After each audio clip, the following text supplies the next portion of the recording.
GMS, Gereja Lama-Lama Sunday. Kalimat lama-lama Sunday itu sebenarnya adalah ejekan kepada orang yang berbahasa roh, yang kalau kita simak memang umumnya dan kebanyakan ada pengulangan kata seperti itu. Yang membuat saya merasa GMS dizolimi adalah mengapa para pengkritik dan pengejek itu hanya menunjukkan ketidaksetujuannya berbahasa roh dalam kebaktian hanya kepada GMS. Karena bukankah banyak gereja seperti GBI atau GPDI juga melakukannya?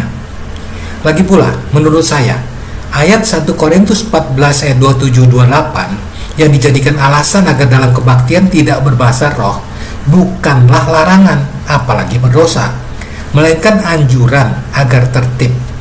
Jadi, karena itu bukan larangan, maka seperti dalil hukum positif, selama tidak ada larangan tertulis, maka tidak bisa dikenakan pasal pelanggaran.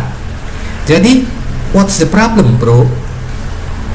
Sedangkan kekhawatiran aktivitas berbahasa roh dalam kebaktian mengganggu orang yang tidak percaya, seperti dalam 1 Korintus 14 ayat 23. Sekiranya seluruh jemaah berhimpun di suatu tempat dan semuanya bertutur dalam lidah, lantas masuk orang yang tidak tahu atau orang yang tidak percaya, tidakkah mereka menyangka kamu semua gila?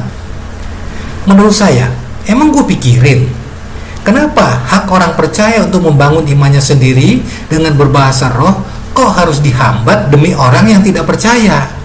Baca Roma 8 ayat 26. Coba tanyakan kepada jemaat GMS, apakah adanya bahasa roh dalam kebaktian merugikan atau menguntungkan imannya? Menurut analisa saya, kenapa banyak orang mengejek GMS karena membiasakan umat berbahasa roh dalam kebaktian? Pertama, hanya masalah jealousy, karena GMS tumbuh membesar dengan sangat cepat. Kedua, karena kekurang pahaman terhadap bahasa roh, seperti tertulis di 1 Korintus 14 ayat 2, sehingga menganggap sepele. Apa tuh lama-lama Sunday? Kenapa gak lama-lama Monday atau lama-lama Friday aja? Hal itu bisa terjadi karena defisiensi wawasan dan hikmat, sehingga menganggap apa yang tidak dimengertinya sebagai tidak berguna.